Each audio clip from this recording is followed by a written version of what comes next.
Attorney General Bill McCollum also this week mentioned that he is not for foster parents being allowed for gays to be foster parents. And Florida also forbids gays from being adoptive parents. How do you feel about those two things? Well, I think that's wrong. I believe that I've seen some horrible situations with foster kids in the system. Number one, the state has no business really trying to oversee or run this from the top down.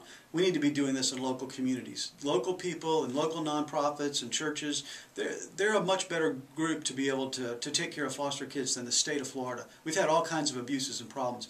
I believe that the kids are better off in a gay household than being in the system.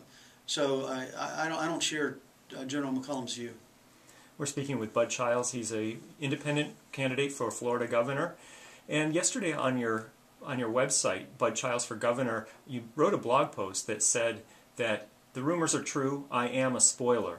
What do you mean by that? Well, I think, I've been accused by Democratic insiders of being a spoiler in this race. The people that don't want competition for Alex Sink. And I like Alex. I think Alex is a good public servant. I'm not against Alex. I'm against the political system that she is a part of. Spending $30–40 million. Again, she's received a check from the Democratic Party for going back a year now, and the primary hasn't even been held, for $100,000 or so a month. That money puts chains on you.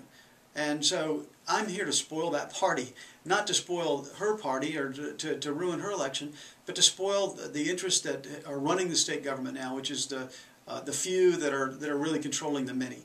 And because of that agenda, that the banks are not loaning money into small businesses, the utilities are not allowing us to have conservation standards. They'd rather build nuclear power plants.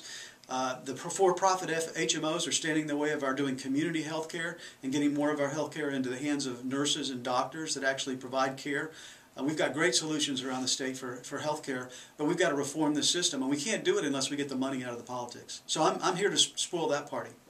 And as you mentioned, there are Democrats who are asking you to pull out of the race to give Alex Sink a better chance at winning in November. And a lot of the polls are very close. They say that if whichever candidate wins the Republican nomination, Rick Scott or Bill McCollum, that race between the GOP candidate and Alex Sink is going to be very close. What happens if in the last week of October or the first week of November that race is still very close and you pulling out of the race could tip the balance for Alex Sink? Would you pull out of the race? Well, I mean, we'll cross that bridge when we come to it. Believe me, I'm not a Rick Scott fan, but what I'm finding is that there now is a huge opportunity for me because of the split in the Republican Party. A lot of people believe that Rick Scott is going to win, and there's a lot of Republicans that are not going to support him. They're not going to put that Humpty Dumpty back together. The medical community, moderate Republicans, are very concerned about him and his background. And I believe that I'm going to be a very attractive candidate as a fiscal conservative independent to attract those votes. I think, again, there's as many people on the Republican side as the Democratic side that want to see the system change. They want to see the environment protected. They want to see better health care. They want to see better schools. They don't want auctions. They want elections. They want to see the political system reformed so that the government is more transparent, more accountable, and more truthful, not robbing trust funds and kicking people off the Public Service Commission because they vote against a rate increase. There's a lot that we've lost ground on in the last 10 years.